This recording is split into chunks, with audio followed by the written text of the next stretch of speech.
મિત્રો, આ અમદાવાદમાં બનેલી સત્ય ઘટના છે, જેને છેલ્લે સુધી જોજો. સત્ય હકીકત જાણીને તમારા પણ રૂમવાળા ઊભા થઈ જશે. મેં એક ખૂબ જ ગરીબ પરિવારમાં જન્મ લીધો હતો. મારા મમ્મી એક ખૂબ જ મોટા બંગલામાં કામ કરતા હતા. મારા પપ્પા હવે આ દુનિયામાં ન હતા. મારા પપ્પાની મૃત્યુ 2 વર્ષ પહેલા થઈ ગઈ હતી. એટલા માટે હું અને મારી મમ્મી એકલા રહેતા હતા. હું જ્યારે નાની હતી ત્યારે મમ્મી મને પડોશીના ઘરે મૂકીને જતી રહેતી હતી. હું તે બાજુવાળા આંટીની છોકરી સાથે રમતી રહેતી હતી. પણ જ્યારે હું 15 વર્ષની થઈ તો મારી માં મને તેની સાથે કામ ઉપર લઈ જવા લાગી. હું પહેલા ક્યારેક મમ્મીની સાથે બંગલામાં જતી રહેતી હતી, પણ ત્યાં કામ કરતી ન હતી. પણ આજે જ્યાં મને મારી મમ્મી લઈ ગઈ છે તે બંગલો બીજો હતો. મેં મારી માને પૂછ્યું તો તેને મને કહ્યું કે આ ઘરની માલકીન ખૂબ જ વધારે પૈસા આપે છે. મમ્મી મને અંદર લઈ ગઈ. ઘરની માલકીન ઘરના આંગણામાં જ બેઠા હતા. મારા મમ્મીને જોઈને તે સ્ત્રીના મોઢા પર કંઈક અલગ જ ખુશી દેખાઈ રહી હતી. મારી મમ્મીએ તે સ્ત્રી સાથે મારી ઓળખ કરાવી. તે સ્ત્રીએ મારી સામે પણ ઉપરથી નીચે સુધી કંઈક અલગ જ નજરથી જોયું હતું. તે મને આવી રીતે જોઈ રહી હતી તે મને બિલકુલ ગમ્યું ન હતું. મમ્મીએ કહ્યું કે આજથી મારી છોકરી પણ મારી સાથે કામ પર આવશે. તો તે સ્ત્રીએ કહ્યું કે આ તો તે ખૂબ જ સારું કામ કર્યું છે. પછી મારા મમ્મીએ કહ્યું કે ઘરમાં કચરો કાઢી નાખ, પછી રસોડું સાફ કરી નાખજે, પછી હું તને બીજું કામ કહું છું. તે બંગલાની માલકીને મારી મમ્મીને રૂમ તરફ જવા માટે ઈશારો કર્યો. મારી માં તે માલકીન સાથે રૂમમાં જતી રહી અને પછી રૂમનો દરવાજો અંદરથી બંધ કરી લીધો. મેં એક નજર ઝાડુ તરફ જોયું અને બીજી નજર બંગલા તરફ ફેરવી. મને કામકાજ કરવાની આદત ન હતી અને બંગલો એટલો મોટો હતો કે મને કચરા પોતા કરવામાં જ 2 કલાક લાગી ગયા. હું આટલું કામ કરીને જ થાકી ગઈ હતી અને પછી હું રસોડા તરફ ગઈ તો આખો રસોડો ખૂબ જ ગંદુ હતું અને ઘણા બધા વાસણો પડ્યા હતા. આ જોઈને મને રડવાનું મન થઈ રહ્યું હતું. આટલું બધું કામ હું એકલા કઈ રીતે કરી શકતી હતી, પણ મારે કરવું પડ્યું. હું વિચારી રહી હતી કે મમ્મીએ મને બધા જ કામ સોંપી દીધા પછી તે રૂમમાં દરવાજો બંધ કરીને શું કરતા હશે.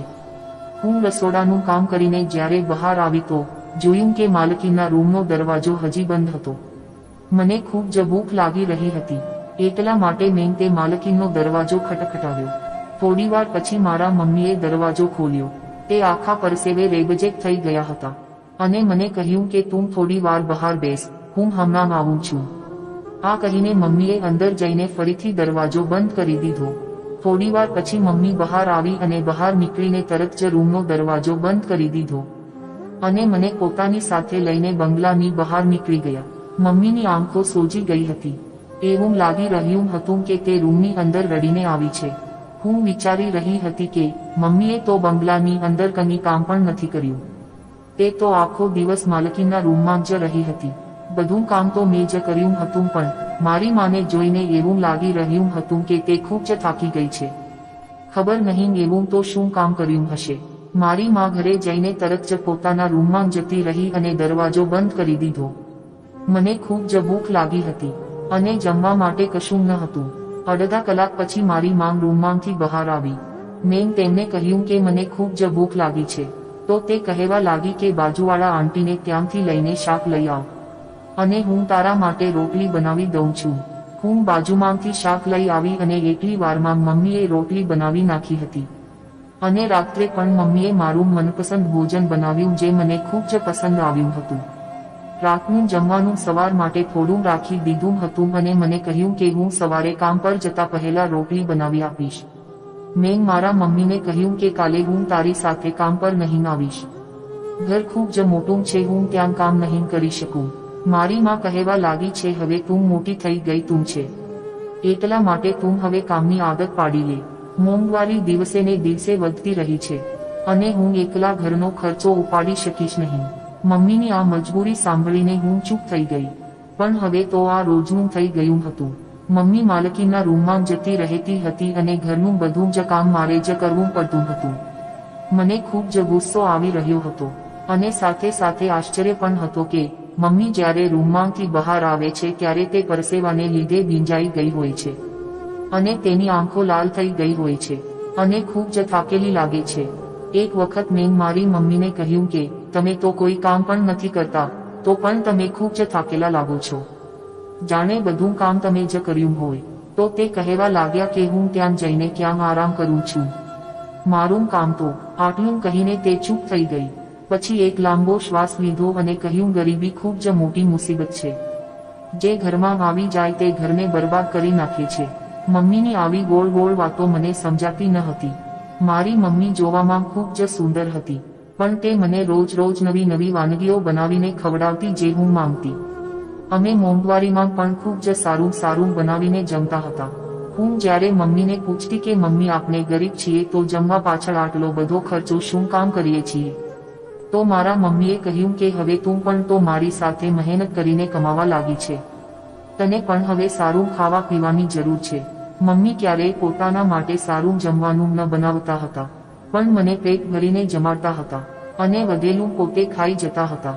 ક્યારેક ક્યારેક હું વિચારતી હતી કે આ કેવી મોંઘવારી છે જે મારી માં માટે તો છે પણ મારા માટે નથી. મારી મમ્મીનો ચહેરો હવે ફિક્કો પડવા લાગ્યો હતો. એક દિવસ જે મારી આંખોએ જોયું તે જોઈને મને મારી આંખ પર વિશ્વાસ થયો નહીં. મારી મમ્મી હંમેશા પોતાના કબાટને લોક કરીને રાખતી હતી અને મને કહેતી કે તારે મારા કબાટને અડવાનું નહીં, પણ આજે તે ખૂબ જ ઉતાવળમાં હતા. હું મોટી થઈ રહી હતી એટલા માટે મમ્મીએ કહ્યું કે હવે તું કામ પર જાય ત્યારે દુપટ્ટો સાથે લઈને જજે. હું મારા મમ્મીના કબાટમાંથી મારા માટે દુપટ્ટો કાઢવા જઈ રહી હતી ત્યારે ત્યાં કપડાની નીચે મેં એવું જોયું કે તે જોઈને મારું દિલ ધડકવાનું ભૂલી ગયું. મારી મમ્મી મને બહારથી અવાજ આપી રહ્યા હતા. મેં ફટાફટ દુપટ્ટો લીધો અને રૂમની બહાર નીકળી ગઈ. મમ્મી આજે ફરીથી તે માલકીનના રૂમમાં હતા અને આજે કામ કરવામાં મારું મન લાગી રહ્યું ન હતું. હું વિચાર્યા કરતી હતી કે માલકીન મારી મમ્મીને રૂમમાં શું કામ લઈ જાય છે અને 3-4 કલાક એવું તો શું કામ કરાવે છે. મેં આજે ઘરનું કામકાજ બરોબર કર્યો ન હતો. નાના મોટા કામ કરીને માલકીનના દરવાજા પાસે ઊભી રહી ગઈ. મેં આજુબાજુમાં જોયું કદાચ કોઈ બારી દેખાઈ જાય જેમાંથી હું અંદર શું થઈ રહ્યું છે તે જોઈ શકું અને મારા મમ્મી અંદર શું કામ કરી રહ્યા છે તે પણ ખબર પડી જાય, પણ ત્યાં કશું ન હતું. ત્યારે મારી નજર દરવાજામાં પડેલા એક કાણા ઉપર ગઈ. મેં તે કાણામાંથી અંદર જોયું પણ રૂમની અંદરની લાઇટ બંધ હતી. ખાલી નાઇટ લેમ્પ ચાલુ હતો એટલા માટે મને અંદર કશું દેખાયો નહીં. મને ખાલી અંદર એક બારી દેખાઈ રહી હતી જેના ઉપર પડદો લાગેલો હતો અને બહારનો પ્રકાશ અંદર આવી રહ્યો ન હતો. હું ખૂબ જ માયુસ થઈ ગઈ. મેં ઘણી વખત મમ્મીને પૂછ્યું હતું કે માલકીન તમારી પાસે રૂમની અંદર શું કામ કરાવે છે, પણ તે હંમેશા મારી વાત ટાળી દેતા હતા. પછી મેં નક્કી કરી લીધું કે કંઈ પણ થઈ જાય હું આ વાત જાણીને જ રહીશ. હું હજી પણ તે કાણામાંથી જોઈ રહી હતી ત્યારે મને લાગ્યું કે મારી પાછળ કોઈ ઊભું હોય, પણ મેં કાની ખાસ ધ્યાન આપ્યું નહીં. ત્યારે અચાનક કોઈએ મારા ખભા પર હાથ મૂક્યો. હું ખૂબ જ ગભરાઈ ગઈ અને એક ઝટકામાં પાછળ હટી ગઈ. મેં પાછળ ફરીને જોયું તો એક યુવાન છોકરો ત્યાં ઊભો હતો અને મારી સામે આંખો ફાડીને જોઈ રહ્યો હતો. હું ખૂબ જ ડરી ગઈ હતી. મને અહીંયા કામ કરતા 1 મહિનો થઈ ગયો હતો, પણ અત્યાર સુધી મેં ક્યારેય અહીંયા કોઈ છોકરાને જોયો ન હતો. તે છોકરાના હાથમાં એક બેગ હતું. તે મને ત્રાસી નજરથી જોઈને બોલ્યો કે એ છોકરી મારા મમ્મીના રૂમમાં શું જોઈ રહી છે. મને તો એવું લાગ્યું જાણે મારા અવાજ ગળામાં અટકી ગયો છે. મેં ગોળ ગોળ જવાબ આપવાનું ચાલુ કરી દીધું. મને સમજાતું ન હતું કે હું શું બોલું, એટલે હું ચૂપ થઈ ગઈ. તેણે મને કહ્યું કે તું ચોર છે. હું જલ્દીથી બોલી કે ના ના, હું તો અહીંયા કામ કરું છું. તેણે મારી સામે ઉપરથી નીચે સુધી જોયું અને કહ્યું કે કોણ છો તું? મારા મોઢામાંથી નીકળી ગયું કે હું મારા મમ્મીની છોકરી છું. મારું મગજ કામ કરી રહ્યું ન હતું. મને ખબર ન હતી કે હું શું જવાબ આપી રહી છું. આ જવાબ સાંભળીને તે હસવા લાગ્યો. તેણે કહ્યું કે બધા છોકરાઓ પોતાના મા બાપના છોકરાઓ જ હોય છે. હું પણ મારા મમ્મીનો છોકરો છું, પણ તું મને એકે આના સિવાય તું બીજું શું છે? મેં કહ્યું કે હું આ ઘરમાં નોકરાણીની છોકરી છું અને તેમની સાથે જ અહીંયા કામ કરું છું. મારી વાત સાંભળીને તેને એક સાઈડ બેગ ફેંકી દીધું અને મારી સામે આવીને સોફા પર બેસી ગયો અને પોતાના પગ સામે પડેલા ટીકોઈ પર રાખી દીધા અને પછી ઈશારાથી મને પાસે બોલાવી અને કહ્યું કે એ છોકરી મારા બૂટ કાઢ્યા. આ સાંભળીને મને ઘણી હેરાની થઈ. હું એક નોકરાણીની છોકરી હતી, પણ આવું કામ હું ક્યારેય કરી શકતી ન હતી. તો મેં તેને ચોખ્ખી ના પાડી દીધી. મેં કહ્યું કે હું આવું કામ નથી કરતી. તો તેને મને કહ્યું કે અચ્છા, તો મારી માના રૂમમાં તાકજાક કરે છે અને કામ નથી કરતી. મારી વાત સાંભળજો. મેં મારી માને તારી હરકત વિશે કહી દીધું તો તે તને અને તારી માને નોકરી માંથી કાઢી મૂકશે. આ સાંભળીને મારા હોશ ઉડી ગયા. મેં તેને કહ્યું કે તમે એવું કશું નહીં કરતા, મારી મમ્મી મને ખૂબ જ મારશે. આ વાત સાંભળીને તે કશું બોલ્યો નહીં. તેના પગ તરફ ઈશારો કરવા લાગ્યો. મારી પાસે કોઈ બીજો રસ્તો ન હતો. તે છોકરો લગભગ 17 થી 18 વર્ષનો હશે અને તેનો ચહેરો પણ માલકીનને મળતો આવતો હતો, પણ આ ખૂબ જ ઘમંડી સ્વભાવનો હતો. હું તેની પાસે બેસી ગઈ અને તેના બૂટ કાઢવા લાગી. મેં બૂટ કાઢીને એક સાઈડ મૂકી દીધા તો તે મારી પાસે પાણી માંગવા લાગ્યો. હું કિચનમાં ગઈ અને મારા હાથ સરખી રીતે ધોયા અને પછી તે છોકરાને પાણી આપ્યું. આટલામાં રૂમનો દરવાજો ખુલી ગયો. બહાર નીકળીને માલકીન પોતાના છોકરાને જોઈને ખૂબ જ ખુશ થઈ ગઈ હતી. તે હોસ્ટેલમાં રહેતો હતો અને અહીંયા થોડા દિવસ વેકેશન પસાર કરવા આવ્યો હતો. મારી માં અત્યારે પણ પરસેવાની લીધે ભીંજાઈ રહી હતી. તે છોકરો કદાચ મારી માને ઓળખતો હતો. મારી માને જોઈને તેને નમસ્તે કર્યું. મારી માએ પછી માલકીન પાસે રજા માંગી અને મને પોતાની સાથે ઘરે લઈ ગઈ. બીજા દિવસે જ્યારે હું મમ્મી સાથે કામ પર ગઈ ત્યારે તે છોકરો નાસ્તો કરી રહ્યો હતો. મારી માં ફરીથી માલકીન સાથે રૂમમાં જતી રહી હતી અને હું બંગલામાં સફાઈ કરવા લાગી. તે છોકરો મને જ જોઈ રહ્યો હતો. હું પણ દેખાવમાં ખૂબ જ સુંદર હતી. મારી ઉંમર 15 વર્ષની હતી. હું જ્યારે તે છોકરાના રૂમમાં સફાઈ કરવા ગઈ તો તે મારી પાછળ રૂમમાં આવી ગયો અને અંદર આવીને તેને રૂમનો દરવાજો બંધ કરી દીધો. હું ખૂબ જ ગભરાઈ ગઈ હતી. તે મને ખૂબ જ અલગ નજરથી જોઈ રહ્યો હતો. તે મારી પાસે આવ્યો. હું તરત જ પાછળ હટી ગઈ અને દરવાજા તરફ આગળ વધવા લાગી. હું દરવાજા પાસે પહોંચું તે પહેલાં તે દરવાજા પાસે પહોંચી ગયો હતો. તેને દરવાજાની કડી બંધ કરી અને મારી તરફ આગળ વધ્યો અને કહેવા લાગ્યો કે કાલે તું રૂમની અંદર જોવાની કોશિશ કરી રહી હતી ને? એક પગલું મારી તરફ આગળ વધારતા પૂછી રહ્યો હતો. મેં તેને કહ્યું કે મારે બહાર જવું છે. તમે દરવાજો કેમ બંધ કર્યો? તેણે મારી વાત પર ધ્યાન આપ્યું નહીં અને મને એક જ નજરથી જોઈ રહ્યો હતો. તેની આ નજરથી મારા આખા શરીરમાં અલગ જ ધ્રુજારી ઉપડી રહી હતી. તેણે મને કહ્યું કે તને બહુ શોખ છે ને બીજાના રૂમમાં જોવાનો કે અંદર શું થઈ રહ્યું છે? તેણે હસતા હસતા કહ્યું કે ચાલ હું તને કહું કે બંધ રૂમમાં શું થાય છે. તેની વાત સાંભળીને મને ખૂબ જ ગુસ્સો આવી ગયો. તે મારી પાસે આવે તે પહેલા હું મમ્મી જોરથી બૂમો પાડવા લાગી. તેને મારા મોઢા પર હાથ રાખી દીધો અને કહેવા લાગ્યો કે તે બૂમ બરડા પાડ્યા તો હું તારું ગળું દબાવી દઈશ. આ કહીને તેને મારા મોઢાથી હાથ હટાવ્યો અને રૂમનો દરવાજો ખોલી દીધો. હું તરત જ રૂમની બહાર નીકળી ગઈ અને તે છોકરાએ પોતાના રૂમનો દરવાજો અંદરથી બંધ કરી દીધો. હું એટલી ડરી ગઈ હતી કે હું રડવા લાગી અને મેં નક્કી કરી લીધું હતું કે હવે હું અહીંયા કામ કરવા નહીં આવું.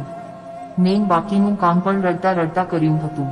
મમ્મી અને માલકીન જેવા રૂમમાંથી બહાર આવ્યા ત્યારે મને રડતા જોઈને ખૂબ જ ચિંતામાં મુકાઈ ગયા. તેને મને રડવાનું કારણ પૂછ્યું તો માલકીનની સામે મેં કશું કહ્યું નહીં. મેં કહ્યું કે મારું માથું ખૂબ જ દુખી રહ્યું હતું. ઘરે જતી વખતે પણ હું આખા રસ્તામાં રડતી રહી. મારી મમ્મી મને ઘરે લઈ જવાની જગ્યાએ દવાખાના તરફ લઈ જવા લાગી, પણ મેં મારી માને ના પાડી દીધી. ઘરે જઈને હું મમ્મીના ખોળામાં માથું રાખીને જોરથી રડવા લાગી અને બંગલામાં જે થયું તે બધું જ કહી દીધું. મારી માં પણ હવે ખૂબ જ ચિંતિત થઈ ગઈ હતી. મેં મારી માને કહ્યું કે મારે બંગલામાં કામ કરવા નથી જવું. મારી માએ મને ચૂપ કરાવી અને કહ્યું કે સારું, કંઈ વાંધો નહીં, કાલથી હું એકલી જ કામ કરવા જઈશ. બીજા દિવસે હું ઘર પર જ રહી, પણ તે દિવસે જ્યારે મમ્મી પાછા આવ્યા ત્યારે તેનો આખો ચહેરો લાલ થઈ ગયો હતો. તે ખૂબ જ વધારે થાકી ગઈ હતી અને આવીને તરત જ સૂઈ ગઈ. મેં મમ્મી પાસે જઈને તેમને અડી ત્યારે ખબર પડી કે તેમને ખૂબ જ તાવ આવી રહ્યો હતો. મેં જલ્દી મમ્મીને પાણી પીવડાવ્યું અને જમવાનું જમાડી દીધું અને ઘરમાં તાવની દવા પણ પડેલી હતી તે મમ્મીને ખવડાવી દીધી. મારી પાસે મારી માં સિવાય બીજું કોઈ હતું નહીં. તેને કંઈ થઈ જશે તો હું કઈ રીતે આ દુનિયામાં એકલી રહીશ? આ વિચારીને મેં આખી રાત તેમનું માથું દબાવ્યું. સવાર પડતા જ મમ્મીનો તાવ ઓછો થઈ ગયો હતો, પણ હજી તે ખૂબ જ થાકેલા હતા. તો પણ તે બંગલામાં કામ કરવા જવા માટે તૈયાર હતા. મેં માને કહ્યું કે એક દિવસ રજા રાખી દો તો તે કહેવા લાગી કે જો મેં રજા રાખી તો મને નોકરીમાંથી કાઢી મૂકશે. તો મેં કહ્યું કે તો આજે તમારી જગ્યાએ હું કામ પર જતી રહીશ. મમ્મીએ મને કહ્યું કે ના, તારે ત્યાં આવવાની જરૂર નથી. હું તને ક્યારેય એકલી ત્યાં જવા દઈશ નહીં. તો હું મમ્મીની સાથે જ તે બંગલામાં જતી રહી. મારી મમ્મીની તબિયત સારી ન હતી. ત્યાં પહોંચતા તેમની તબિયત ફરીથી બગડવા લાગી હતી. મેં તેમને એક જગ્યા ઉપર બેસાડ્યા અને કહ્યું કે બધું જ કામ હું કરી લઈશ, તમે ચિંતા નહીં કરો. આજે મને તે માલકીનનો છોકરો કશે દેખાયો ન હતો. કદાચ પાછો હોસ્ટેલ જતો રહ્યો હશે. મેં આખા ઘરની સાફ સફાઈ કરી લીધી. મમ્મી ખૂણામાં સૂઈ રહ્યા હતા. જ્યારે બધા કામ પૂરા થઈ ગયા તો તે માલકીન મારી પાસે આવી અને કહેવા લાગી, તારી મામ તો ખૂબ જ બીમાર છે. હવે તેના ભાગનું કામ કોણ કરશે? આ સાંભળીને મને માલકીન ઉપર ખૂબ જ ગુસ્સો આવવા લાગ્યો અને અફસોસ પણ થવા લાગ્યો. મેં કહ્યું કે મારી મામ ખૂબ જ બીમાર છે. તો તેને કહ્યું કે એ બધું મને નથી ખબર.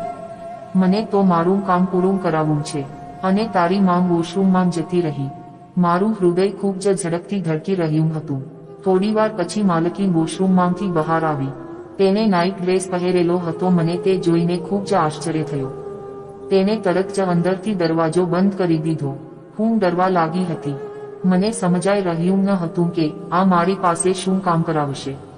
તેને મારી પાસે આવીને મને તલના તેલની શીશી પકડાવી દીધી અને કહેવા લાગી કે આ તેલથી તું મારું મસાજ કરી આપ. મેં અટક્યા વગર તેનું મસાજ કરવાનું ચાલુ કરી દીધું. તે ખૂબ જ જાડી હતી અને તેના શરીરમાં ખૂબ જ દુખાવો થતો રહેતો હતો. તે રોજ આવી રીતે મારી મા પાસે 3-4 કલાક માલિશ કરાવતી રહેતી હતી અને મારી માં આ કારણથી થાકેલી રહેતી હતી અને ક્યારેક તો એટલી થાકી જતી કે રડવા પણ લાગતી હતી. લગાતાર 2 કલાક મસાજ કર્યા પછી હું પણ પરસેવાને કારણે ભીંજાઈ ગઈ હતી. તે સ્ત્રીએ મને પર્સમાંથી 2000 રૂપિયા કાઢીને આપ્યા અને કહેવા લાગી કે આ બીમારી મારી બહુ મોટી મજબૂરી છે. આ તેલની અંદર ખાસ આયુર્વેદિક તત્વો સમાયેલા છે, જેના માલિશ પછી જ હું થોડી હરી ફરી શકું છું. આના વગર એક ડગલું પણ ચાલવું મારા માટે ખૂબ જ મુશ્કેલ છે. પછી તેને મને કહ્યું કે મને તારી માએ કહ્યું હતું કે મારા છોકરાએ તારી સાથે ગેરવર્તન કર્યું હતું. હું તેને ખૂબ જ ખીજાઈ હતી અને તેના આવા વર્તન માટે હું તારી પાસે માફી માંગુ છું. હવેથી તે તને કશું નહીં કહેશે. આ સાંભળીને મેં કંઈ જવાબ આપ્યો નહીં અને રૂમનો દરવાજો ખોલીને બહાર નીકળી ગઈ. મારી મા માટેના બધા જ સવાલના જવાબ મને મળી ચૂક્યા હતા. હું મારી માની જેટલી પણ ઇજ્જત કરું એટલી ઓછી હતી. મારા માટે તો તે એક મહાન સ્ત્રી હતી. ખબર નહીં મેં એમના કામોને કેમ હલકી નજરથી જોયા હતા. બંધ દરવાજા પાછળ થતા બધા કામ પાપ નથી હોતા. મિત્રો, બીજા આવા જ નવા અને મજેદાર વિડીયો જોવા માટે અમારી ચેનલને સબસ્ક્રાઇબ જરૂરથી કરજો. ધન્યવાદ દોસ્તો.